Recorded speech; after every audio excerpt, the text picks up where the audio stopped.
السلام عليكم ورحمة الله وبركاته. الحمد لله والصلاة والسلام على رسول الله وعلى آله وصحبه ومن والاه. There is nothing more serious for parents than misunderstanding their youth in particular. There is nothing more damaging for a family than misreading our children, or for children, thank you very much, or for children to misread their parents. So the topic we are talking about tonight, inshallah, is about understanding our youth. We have gone over how to understand our young children in the first session. Here we are moving with children from being children in the early childhood level and beyond the late childhood level into the teenage and beyond. This is very vital stage in the children's life. Let me tell you why I focus on this as a very important issue. Number one, this is when the child picks character and personality. This is when the child decides whether he would continue to accept the values you taught them as young children, or will start to resist it and act contrary to what you have taught them. This is the stage which constitutes the most serious challenge in raising children for any parent. No matter how highly educated a parent may be, this stage, the teenage years, are the most challenging. And they are challenging for good reason. We will talk about those as we go forward. But these are the three serious issues for which we need to zoom in and focus on the youth as an age group. So as we move forward, we need to look at this question.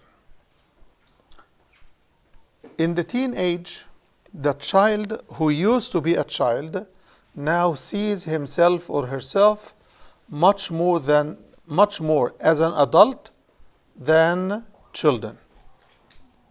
But their childhood habits never depart completely. So they act sometimes as children, and sometimes they act like adults. Sometimes they surprise you by acting like adults. Sometimes they disappoint you by asking for things as if they were very young children. This is because this is a transition period. The definition of youth is a transition period.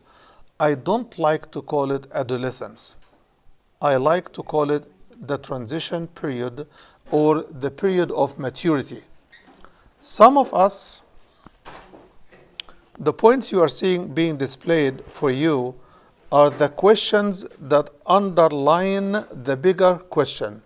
Are they children? Should I treat them as such? Or are they adults, and should I treat them as such? We parents need to understand that they are neither. They are a new breed of human beings. They are not fully children. They are not fully adults. They come in a transition period. In a transition period, you cannot expect or require a child who is growing to become an adult to act only as a child. So treating him or her as a child is counterproductive. You cannot expect a child in this transition period to act only as an adult, so treating him or her only as an adult is also wrong, because our expectations create our image of what they should or should not be doing. So our judgment and our interaction with them is inhibited if we adapt one way, which is the opposite of where they are. And what is opposite of where they are? If you take the teenage years between, let us say, 12 and 19 years old, years before that, you are within your expected role as a parent to treat them as children. After the 19-year-old, you are expected to treat them as adults. Even though the legal age of an adult is 18, but children do not actually gain control over their behavior, and even if they want to, they will fall and fail more than you expect. Why? Because they are still lingering in the early and late childhood ages. Early childhood ages start from 0 all the way until 6 and 7. Between 7 and 12 is a late childhood stage, where the child becomes more aware of life, more aware of self, more aware of parents, and so on and so forth. So they are more able, but they are still children. From 12 to, let us say, about 15, it is half maturity. From 12 to 15, 16. And every child is different. There are some people who are 26 and 30 and 40 and 50 and 60 who are still using childhood habits, ideas, and methods. So maturity is a strange thing to capture, but we should help our children mature faster because it's better for both of us. But we should not push them beyond what they are actually capable of. Okay. So let us go back to this screen. So let me just digress a bit on that stage. That stage between 12 and 18 or 19, it starts off mostly with hitting puberty. When the child starts to recognize himself or herself as physically grown up, they start, the first thing that hits their head is, I need now to show that I am a man. Now, the first thing to show that I am a man, I have to be free. I have to state 100,000 times to my parents, I am not child anymore, until they believe it. So they start off with challenging themselves beyond their means and challenging their parents beyond their expectations. So we have to be careful not to react impulsively to their notion at this puberty hit time. Again, some of us believe that because in the hadith, the Prophet ﷺ tells us that رفع القلم عن ثلاث. The pen does write the works of 3 types of people. Among them, the child until he becomes mature. And Muslim scholars define maturity as hitting puberty. Once you hit puberty, you are responsible. Right? Okay. Let me expand on this a bit because our perceptions inform our behavior and our choices. So we need to fix our perception in the broader scope of what it means to reach puberty. Reaching puberty is only one aspect of the child's life, which means what? That from now on, their behavior in this arena of sex and sexual relationship can result in dire consequences. So before they hit that period is the time when we teach them about responsibility in this arena. But does this mean that a child at 12 years old or a girl at 9 years old, when she hit the puberty, that she becomes a mature grown-up adult? No. Do we not read where Allah subhanahu wa ta'ala says, لا يكلف الله نفسا إلا وسعها? Allah does not charge a soul except with that which it can bear. So when we load them that you are now responsible, you must do this, you must do this, as if they were adult, is, in my humble understanding, a wrong-headed notion. But they must feel and know and be taught that they are responsible for any sexual advance towards the other sex and any sexual activity even within themselves. These are the responsibilities that are consistent with that age. Also, it comes with this that they are also equally responsible for their prayer, for their fasting, because those do not need more maturity than the training they must get between 7 and 10 years old. So those are the three major areas that they must be responsible for. Now, there are central areas that we must work with them to mature better, to fine-tune their understanding, which is the area of maturing your own conscience, not suppressing your good desires, and not letting loose and wild your evil desires. Those are three areas of training that will continue with them until they become full-grown adults. So those are three areas that they need to be taught, they need to be discussing, and they need to learn that they must awaken their conscience every day. When they wake up, the first thing they should wake up is their conscience, the relationship with Allah, which must be reflected in their prayer. Now we have a question. What about a child who was not even trained between 7 and 10 or 11 or 12? What do we do with them? Those you have to treat them in an intensive educational program that focuses on one thing only. If they hit the 13 years old, the focus should be on their relationship with Allah, their consciousness, what is right and what is wrong, what is acceptable and what's not acceptable. At early childhood education and stage, we talked about verbal guiding of children and how stories and history and things like this influence the kids' makeup. In the teenage years, you have to distinguish between talking to a child and talking to a teenager.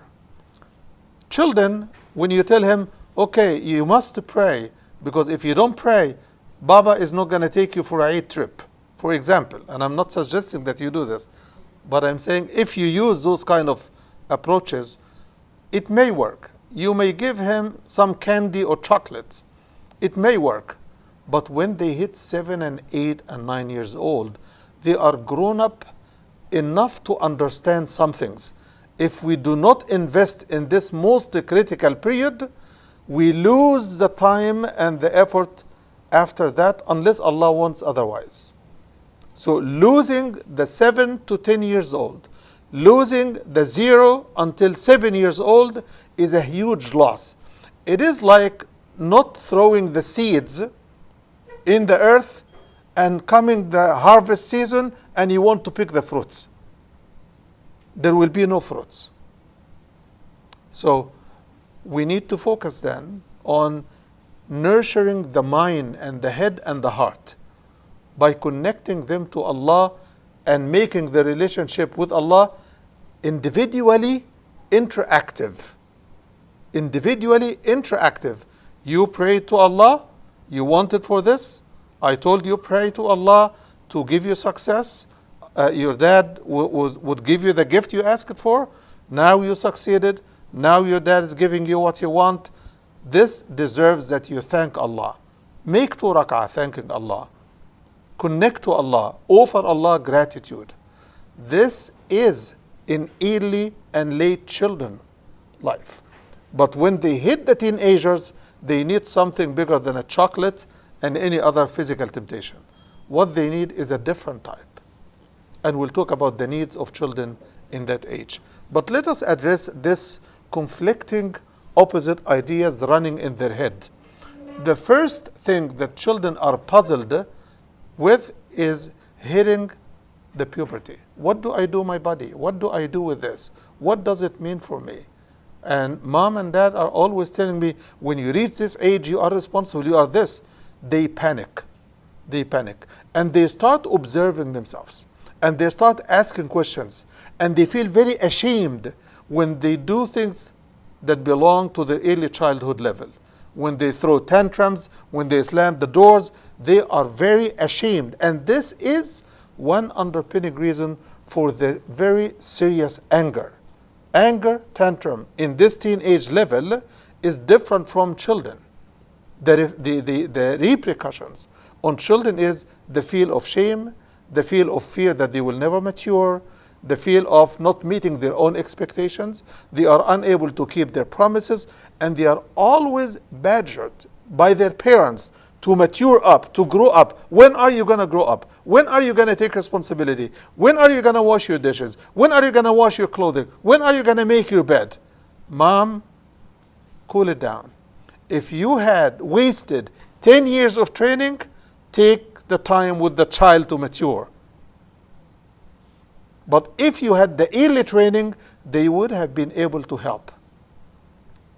One of the greatest things that we get to know is a statement by an American writer, I don't recall his name, who said, if you want to raise a handicapped child, keep doing for him or her what they can do for themselves.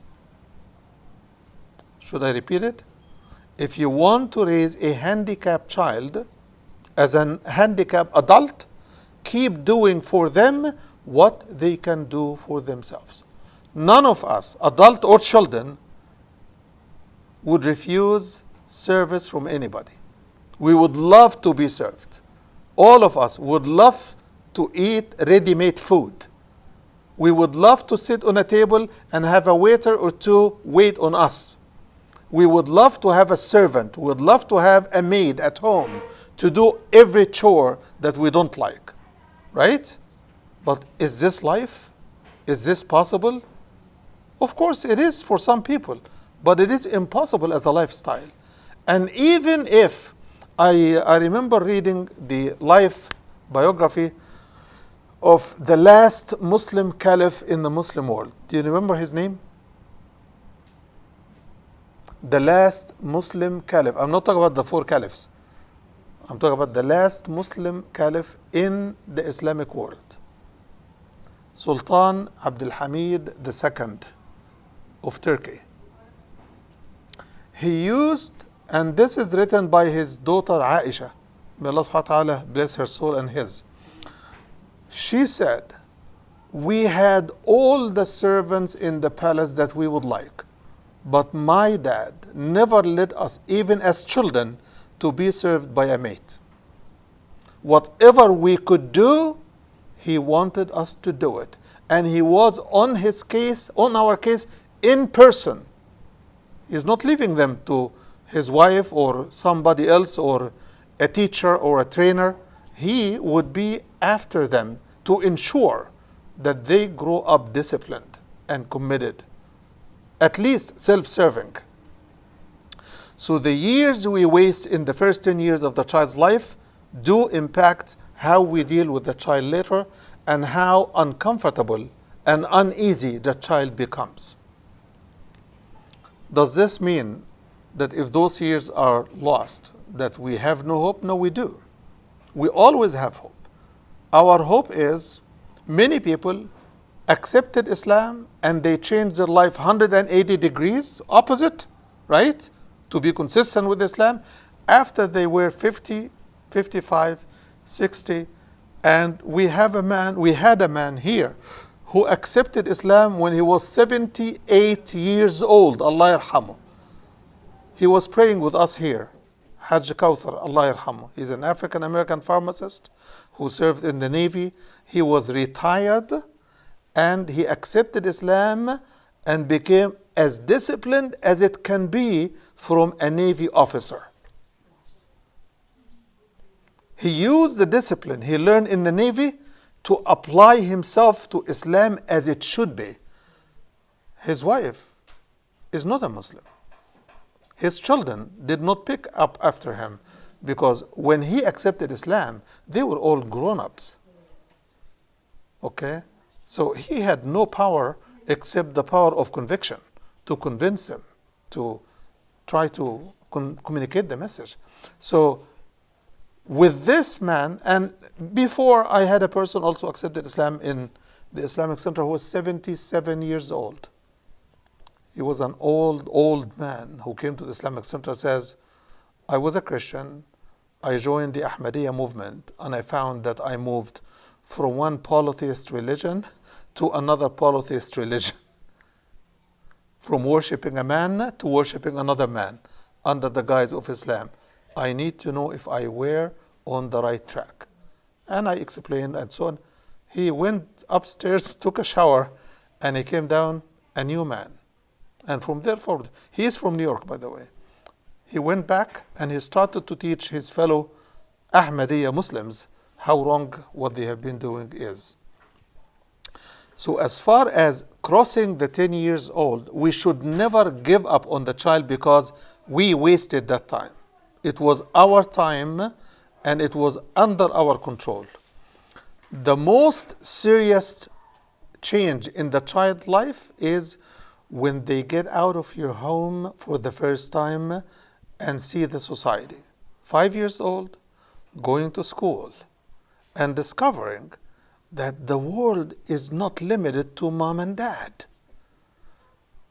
The world is much bigger, and it looks like it's much more lit and much more open and much more free than the restrictions they impose on me and my siblings.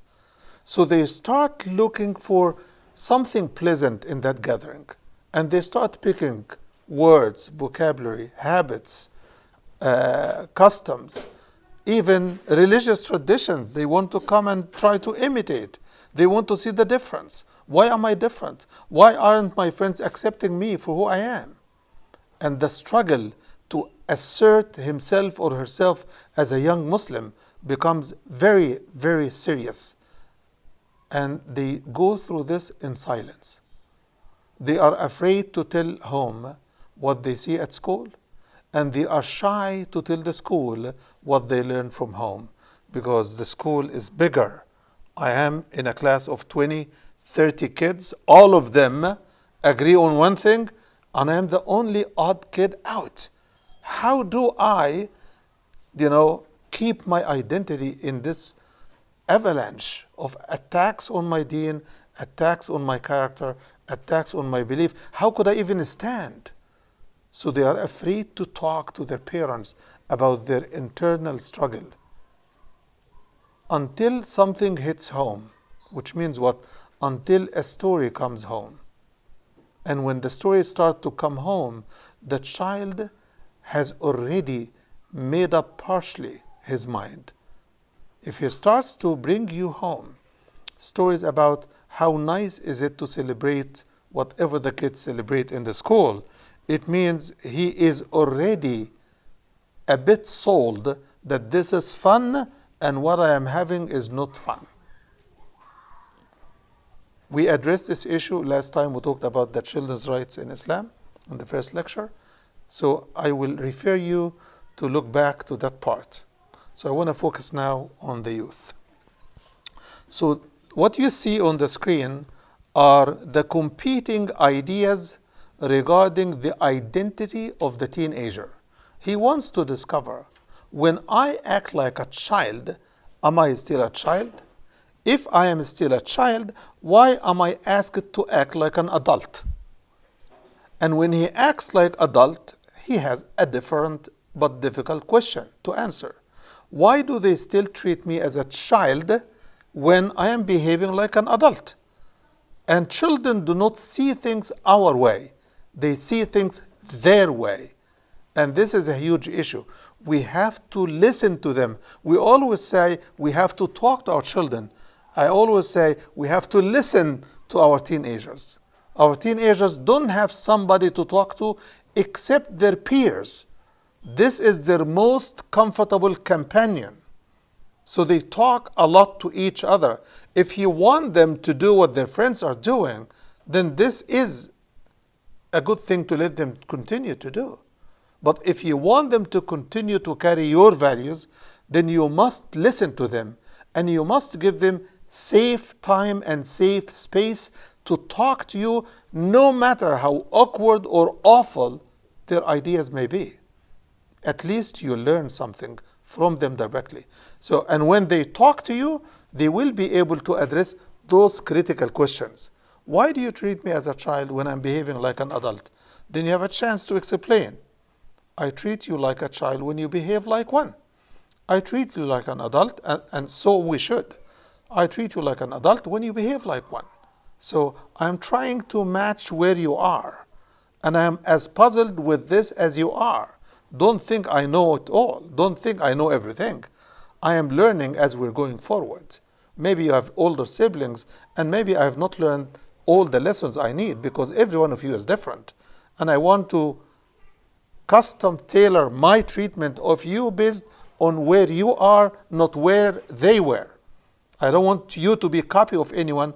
I want you to be who you want to be. I want to help you be what you want to be. And I want to be a party with you.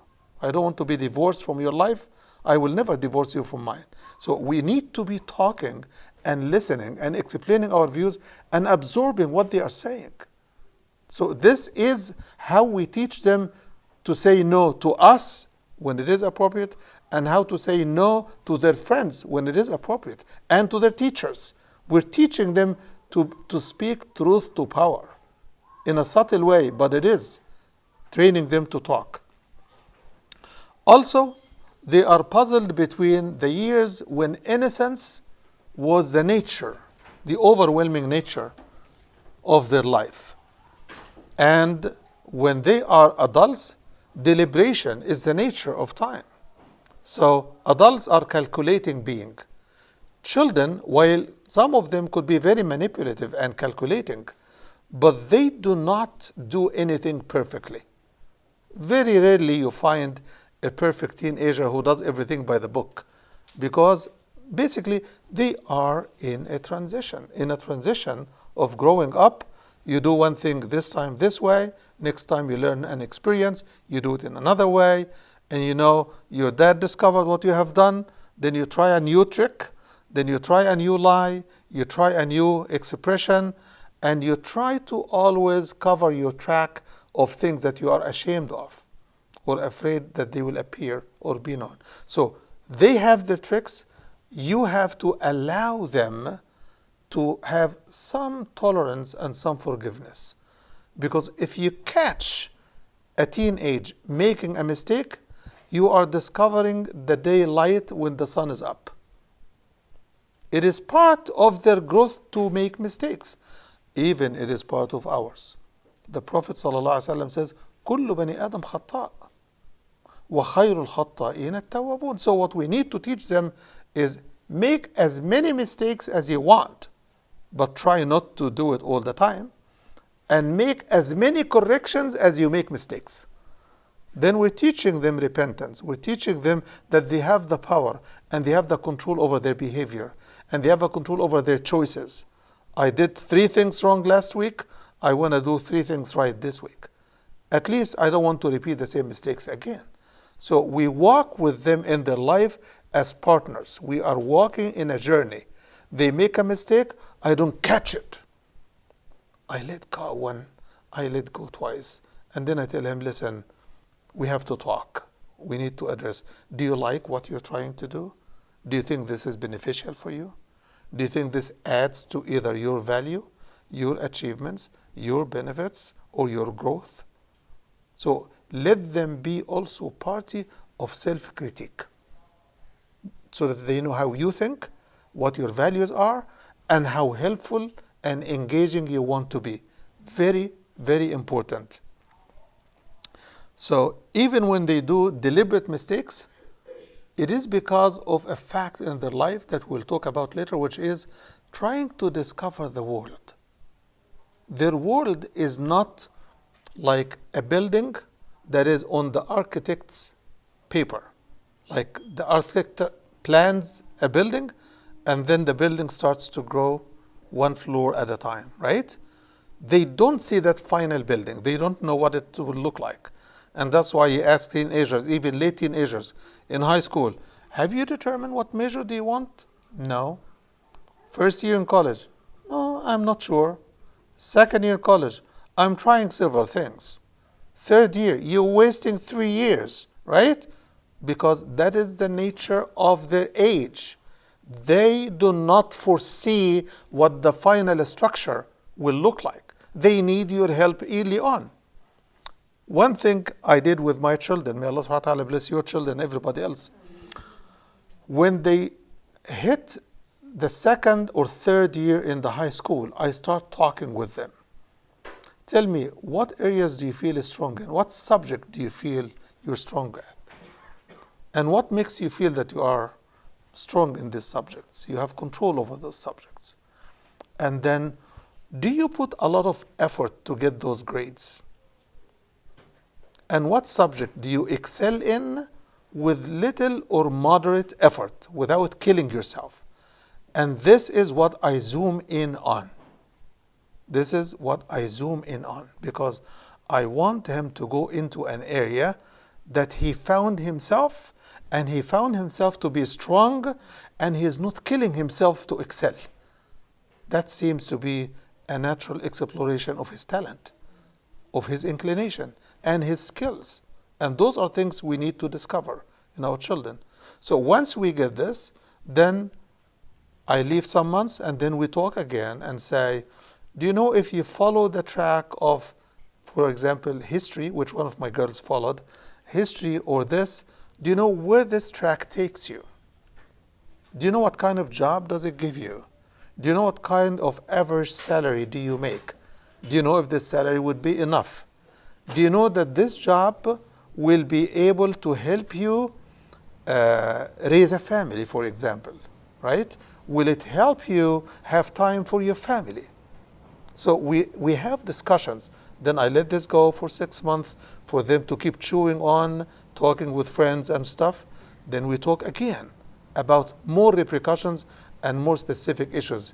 Do you happen to know what courses you have to get a degree in that measure? And would you like to be doing this one thing for the rest of your life? Would you enjoy this? How do you know that this is enjoyable for you?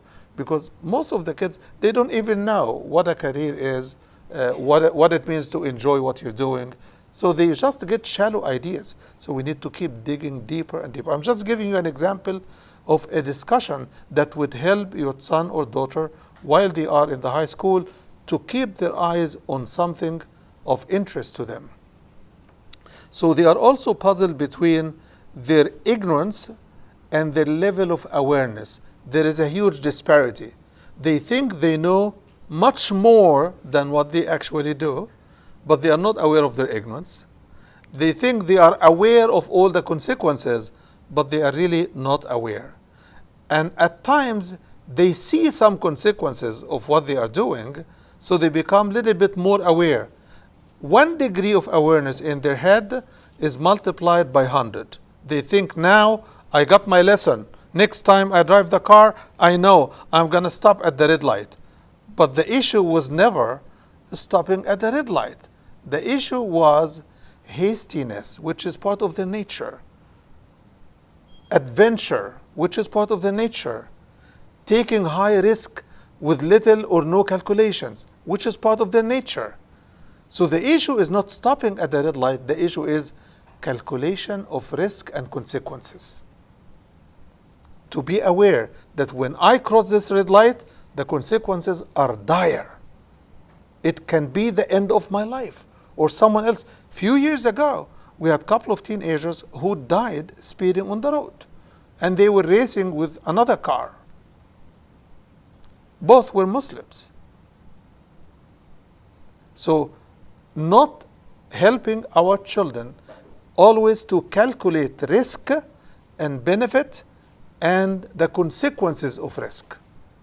What price I am willing to take to make myself look like a man with my friends who are riding with me in the car. And that's why, in the case of my children, I will never let them drive a car with friends before I am sure they are driving responsibly. And before I am sure that their friends are not wild. These 2 factors can impact their life. Let us move on. Dependency, when he was a child, especially early years, he was fully dependent, right?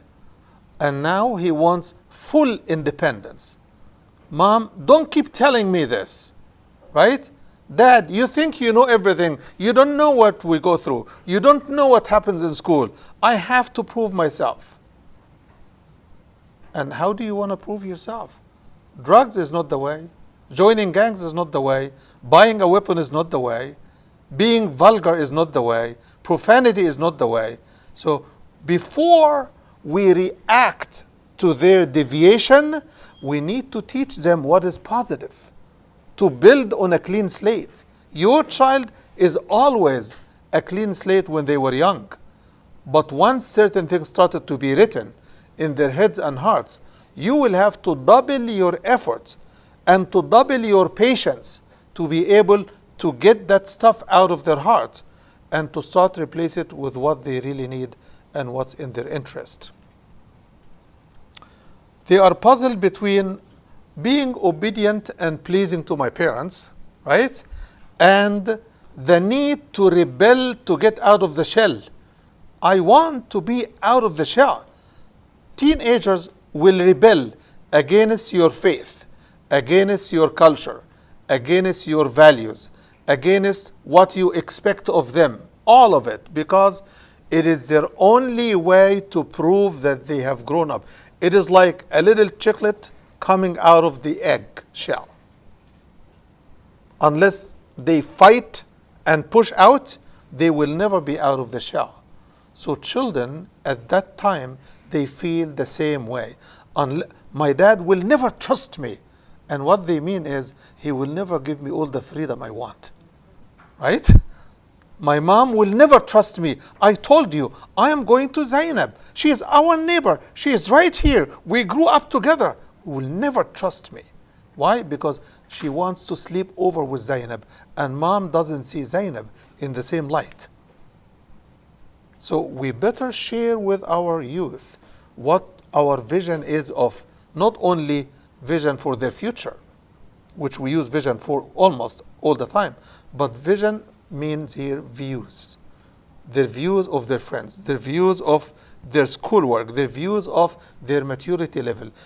And always assure them when you see something positive that points to maturity, adulthood behavior, always support it, always command it.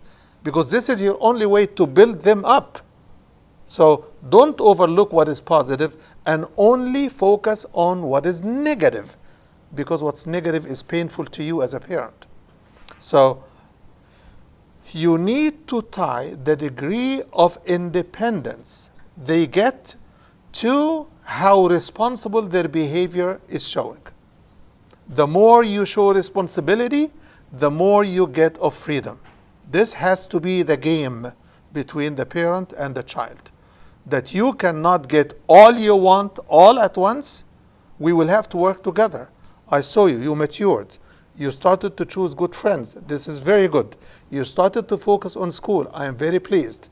But your grades are still way below your skills. You could do better. So I want you to do better. And you can do better. And if you want tutors, we'll bring you tutors. If you want outside help, we can get you the help you need. But put your effort on what matters. Okay. So between being obedient and nice and accepted by my parents, and rebellion would not only mean that I want to get out of the Shah, I want to be like my peers, my friends. All of my friends have cars. Almost all of them have sports cars. My dad wants to give me his used car. It becomes a fight. So we need to try to level with our children, not that you give them all of their expectations even beyond your means, but we need to level with them and get them to level with us. They recognize our means are such and such. Our life is such and such. Okay? And never use yourself or your history as an example. Many of us do the same mistake. When I was your age, right? There is a joke that one father was talking to his son all the time in this language. When I was your age, I was the first on my class. I was this, I was this, I was this. I never did this, I never did this. One day, his father tried to change. So he said, what's his name?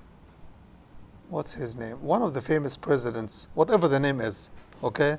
President so-and-so, when he was your age, he was this and this.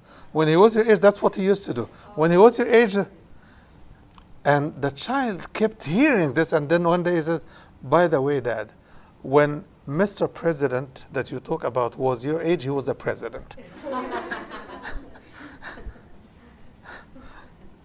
So we have to be creative and don't use his siblings because he is not his siblings. And don't use his friends because when he uses his friends as a standard, you refuse. So don't you resort to using his friends as a standard, right?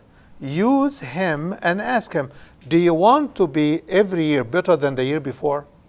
Use himself and his base as a standard of what is good. Up until you were 12 years old, we have seen the best of you. You were still praying, you're still this, you're still this. We adventured together, went to the zoo together, we went mount hiking and biking and all of this together, and we enjoyed our relationship. Tell me, how do we go back to those days? So you are fine-tuning your relationship and resetting the button on the relationship to start gaining him back as a friend, as an adult. So we need to let them demand their independence, but just condition that their independence is hooked to their responsible behavior. Their ability to rebel and get things done their way and challenge has to be met with answers. So they rebel against the need to listen to my dad. Why do I have to ask him every time I go? Well, basically, Baba, because when you're out there and you're driving perfect, mashallah, I'm very proud of you and your driving record, but some drunk guy, God forbid, hit your car, your dad and I, not only your dad and I want to know where you are. Want to know what you went out for. When one of your friends is caught doing something wrong and you are with him in the car, we need to know how to bail you out from that trouble. So if we don't know who your friend is, where are you heading, and you are, God forbid, in trouble, despite all the good things that you do, it's not going to work. We cannot help you. That's why we need to know. Okay? And if your child is sick, be very merciful with them. Sick children feel very vulnerable and much weaker than you think. Like children who have diabetes and they have to use insulin. Poor them. So we have to watch for their well-being and watch for their psychological well-being, not only physical well-being. So physical needs versus grown-up needs. Physical needs are no longer his big issue, even though most of the teenagers are not the cleanest, they are not the best in hygiene, right? But we as a community need to focus, even as adults, on hygiene, on discipline, on taking turns, on respecting the rules of any activity that we get in, on good listening. Those are skills we adults are missing. How about our children? So we need not to brag about our children and give them more credit when they need more work. So we need to focus on what needs to work. So the physical needs are now substituted with grown-up needs. You can't bribe your child with a piece of chocolate anymore.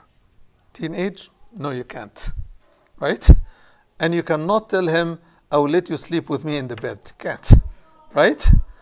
So the things that you used to use when they were young should be forgotten. You should start looking, and these are two strengths we must discover about our children. Every human being has a list of things they like the most and has a list of things they hate the most. If we, the parents, do not know these two lists, what strings do we pull to get them to cooperate? How do I manage? And if I don't know their strengths, guess what? By living with us, 12, 13 years old, they know all of my strengths. They know how to make you happy when they want. They know how to bribe you by doing what you want and expect, right? Including prayer, including everything else. So apparently, children are smarter than what we give them credit for. They know all of our strengths, and we do not know much of their strengths. Which means what? We do not spend enough time with them, and we do not try to discover what is beyond the discussion, what is beyond the tantrum, what is beyond the request. We always stop on the superficial surface. Why? Because we don't have time to raise our kids. We don't have time to raise our kids. When they were young, small space would suffice. 2 kids could have a room, not when they are teenagers, right? It's like putting 2 lions in one box, right? So especially if they are boys, they like. And if they are girls, keep their stuff separate, right? You better give them secure stuff. And their need for larger space is both physical and psychological. Short-term thinking. When they were young, Mom, I just need it just now, just this. I'm not going to ask you for anything else. Now, no. They ask for one thing, but they have their head and sight on another thing. So when they ask for this, you better know what's behind it, what's after it. Oh, Mom, I just need to get the permit. I just need to get the permit. Oh, my brother doesn't want to let me drive. So the permit means I want to drive. So before you give them the key, you must determine, are they mature? Do they calculate risks good enough? Are they cautious enough? Are they cautious enough? Are they adventurous? Are they reckless? And by the way, I started to know several years ago that many of our children have mental issues like HDDE. Hyperactivity disorder is a serious issue. And we think because the child sat for a week and is not hyperactive that he's finished. But it doesn't work this way. It takes a lot of time. Children who have low focus and low ability to focus, how could they deal with jamming traffic, changing lanes, looking at the mirrors back and forth? This is a difficult activity. So if your child is mentally impaired, let the doctor determine if their focus is good enough. And you also need to give them tasks to check their focus. And that shows more when it comes to either memorizing Quran or reading, and how they are good in reading, how they are good with math, how they are good with calculations. That shows you if they are more able now to deal with this. So the short-term thinking vis-a-vis the long-term planning, which they start to develop, this becomes a character of their teenage. I only went 1 screen out of 8 screens. So I want to take your permission to go through some of the questions quickly. Okay. There are parents who have been attentive and trained their children during their growing up years. Unfortunately, all of the children don't grow up well. There are parents who have been attentive and trained and their children during their growing years.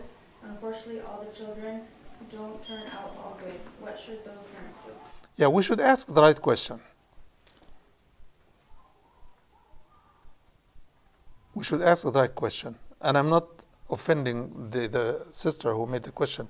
But the right question, your objective is not that either all the children will turn out well or none of them.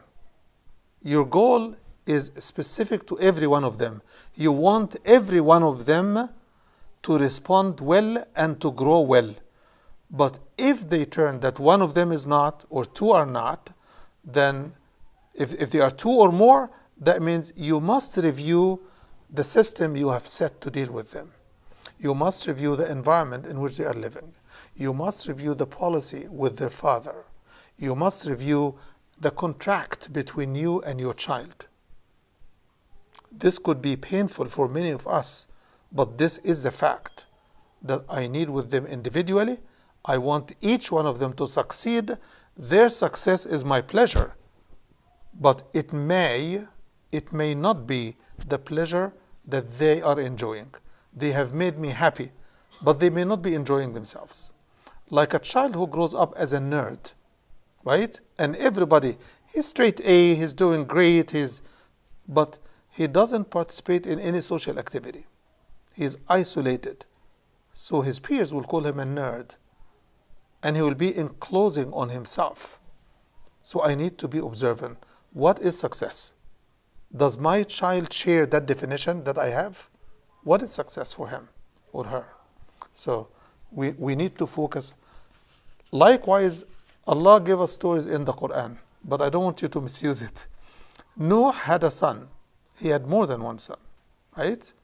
Adam had two sons. We know what one did to the other. Those stories for us to understand that do your best, but trust Allah with the rest. Do your best and trust Allah with the rest. But don't fall short and expect Allah to fill in for you. He may and He may not, because Allah does not treat us always the way we want. But we must deal with Allah always the way He wants. By the way, our children who are puzzled why we treat them the way we do, and they are offended by certain attitudes and ways of treatment of parents, they think of us as an unfair God. So, as far as all of them growing good or all of them growing bad, each one sends a signal, but in both cases, you must continuously review what you're doing. And if something doesn't work, please, please, please stop it. Even if you don't know what to do, ask. But don't keep repeating one and the same thing that never worked for 2-3 years, and you expect it to work the 4th year. It's not going to work. So evaluating what I am doing is a must. Okay, let's get the second one. What should we do if we miss Salah for many years? Keep praying extra is one answer. Keep praying extra until you are comfortable that you have done it. For example, I know that I have not prayed for 3 years altogether. You have two positions for the scholars. Those who believe that not praying at all is a kufr, is an act of kufr, right?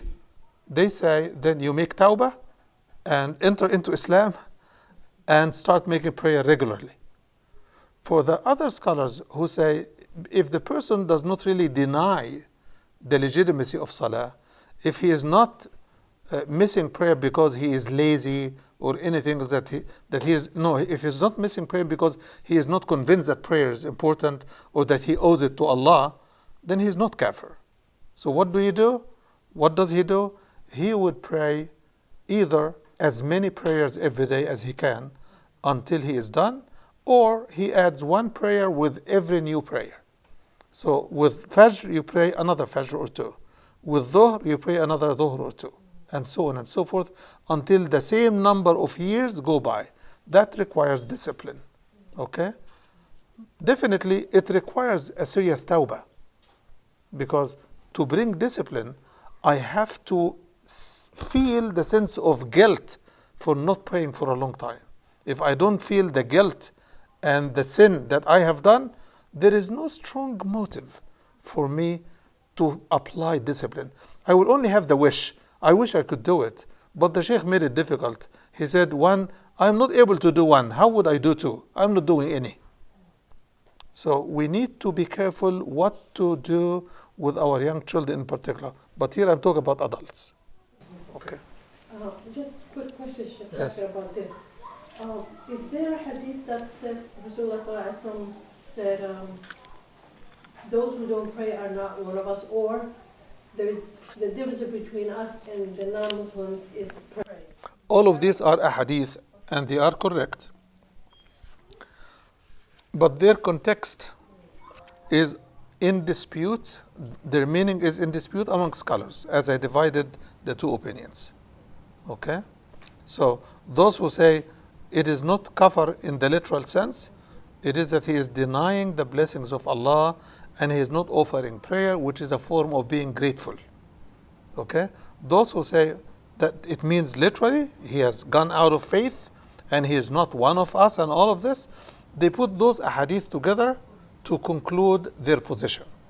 Okay? Yes. If the person died, I know that someone did not pray and they prayed at the end of their life, Yes. but and that person died and they didn't live. So is there anything their children or their relatives can do for them?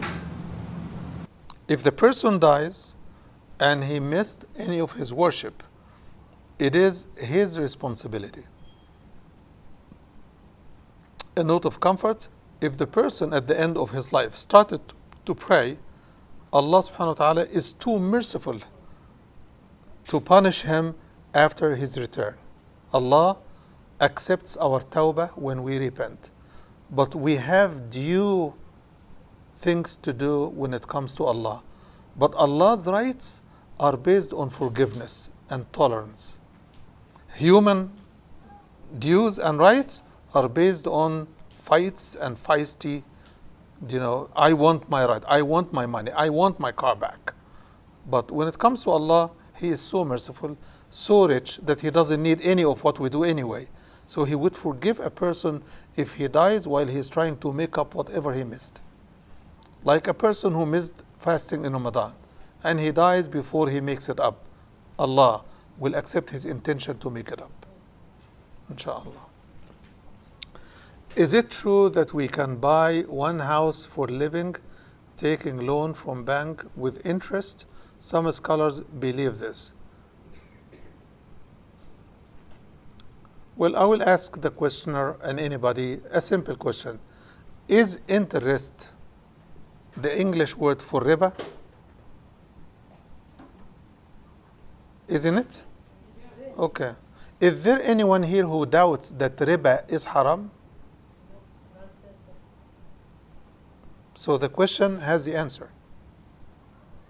It is only because you know that interest is riba and riba is haram that you are asking the question. So the question has the answer. If it is haram, don't do it, no matter how many scholars tell you it is halal. I'm not impugning anybody's intention, but we read in the Quran that the scholars of the children of Israel were giving them fatwas. You know the story of not fishing on Saturday, right? And they did, based on what? Fatwas.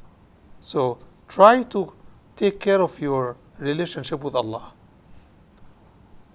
Owning a home is an endeavor for my life and your life. So if I want to own a home, I want to dedicate the next 30 years to pay it off. Right? Who wants to live as a slave for the house? And you will never get the deed in your hand. Right? And when you get the deed, you will get your pass to the grave. It is that close. So what did you really own? Indeed, what did you really own? Oh, at least I left my children with a house. Guess what? Your children are not going to live in the house. Your children have careers and they have their own jobs and they are not going to inherit the town you lived in. The world is open for them. Let them fend for themselves. So, I think it's Aisha. It's one question. Let me see if we can do this. Our Muslim community is in the habit of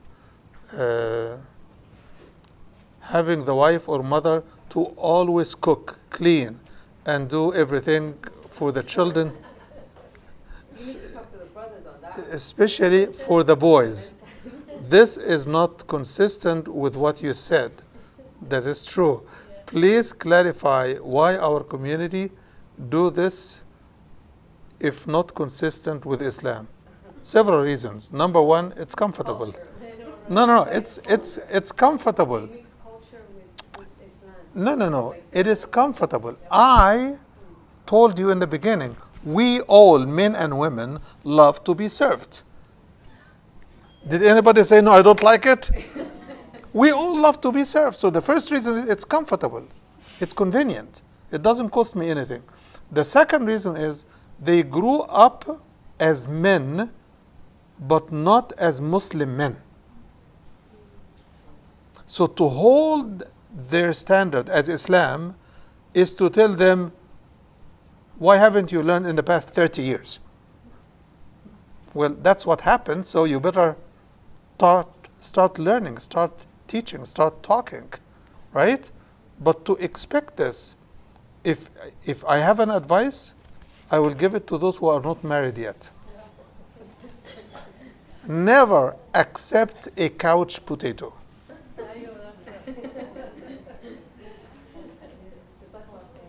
May Allah subhanahu wa ta'ala bless you. Thank you very much. Inshallah, in 2 weeks, we will follow with the rest, inshallah. Jazakumullah khair.